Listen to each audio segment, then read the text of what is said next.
గాంధీ భవన్లో జరిగిన నిజామాబాద్ పార్లమెంట్ సమీక్ష సమావేశం నుండి మాజీ మంత్రి జీవన్ రెడ్డి బయటకొచ్చారు. బీఆర్ఎస్ పార్టీ వారిని మీటింగ్లో పక్కన కూర్చోబెడితే ఎలా కూర్చుంటామని అన్నారు. తాను పార్టీ ఫిరాయించలేదు, అభివృద్ధి కోసమే కలిసి పనిచేస్తున్నానని చెప్పిన వ్యక్తిని ఎలా మీటింగ్కి పిలిచారని మండిపడ్డారు.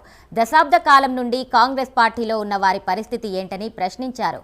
ఇది తన ఒక్కడి ఆవేదన కాదని 10 ఏళ్లు బీఆర్ఎస్ పై పోరాటం చేసిన కార్యకర్తలకు, నాయకులకు ఏమని సమాధానం చెప్తామని అన్నారు.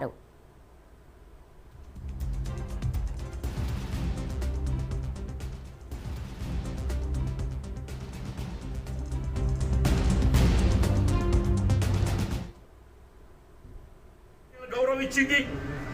4 దశాబ్దాలకు అన్ని విధాలు కాంగ్రెస్ పార్టీ గౌరవం ఇచ్చింది.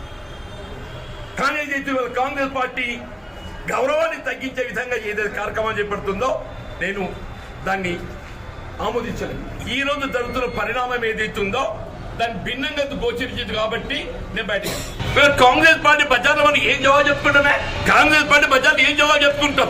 అది మనం ఏం చేస్తున్నాం, మనం ఏం చేస్తున్నామని చెప్పట్టు. నేను ఇది నా ఒక్కడి ఆవేదన కాదు, ఇది నా ఒక్కడి ఆవేదన కాదు. ఇది తెలంగాణ రాష్ట్రంలో ఏదైతుందో లక్షలాది మంది కార్యకర్తలు దశాబ్ద కాలం 10 సంవత్సరాల కాలం పాటు ఏదైతుందో జెండా మోసి టిఆర్ఎస్ అకృత్యాలు, వాళ్ళ నిర్బంధాలు, దోపిడీ గురై మన ప్రభుత్వం వచ్చింది, తొందరగా చేసుకుందాం, మన హక్కు ప్రజాపాలన ప్రజలకు తీసుకెళ్దాం, కాంగ్రెస్ పార్టీ గౌరవం నిలబడిపోయేద్దాం అని తలుసు సమయంలో ఏదైతుందో నిన్నటిదాకా దోపిడీ చేసి తీసుకెళ్లి మనం పక్కన పెట్టుకొని ఆయన సలహాలు, సూచనలు, ఆయన చర్చలు అంటే I'm not able to digest it.